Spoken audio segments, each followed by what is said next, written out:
Mesmo que o Santa Amaro na vida, ele já sabe que cá temos igual.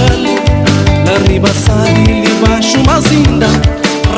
Eu espero que hoje for com Costa com lata. Tu vai me dizer em que planeta que estamos a viver agora?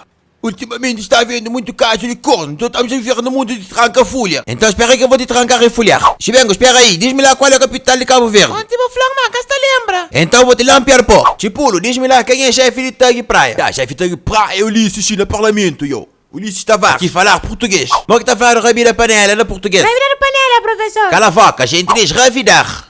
Ravidar, tens que carregar no R. Está para vocês que não sabem falar português, mas vou lampiar pó. Agora, Chibisco, preciso fazer uma pergunta. Anda cá. Eu vou falar português melhor que tu. Então diz-me quanto que é raiz quadrado de 12 vezes 820 e dividido por 3 menos 4. Igual a 57,23, 63, 52, 085. Quem descobriu Cabo Verde naquele tempo? Eu quero saber português que descobri Cabo Verde, nhô. Qual a segunda pegou? O único avião tá para na Cabo Verde. No aeroporto. Eu já disse que aqui na minha sala de aula eu tenho que papiar português. Não é papiar, é falar. Mas espera aí, quem é que está dando aula aqui na minha sala? É você que está dando aula, nhô. Para já vai para todo lugar antes que eu te lampipó. Mas pera esse pouco que o aluno mais inteligente daquele sala É ali. normal, eu já estou 4 anos na primeira classe, Tu vem só para comer camoca, né? Usa bem.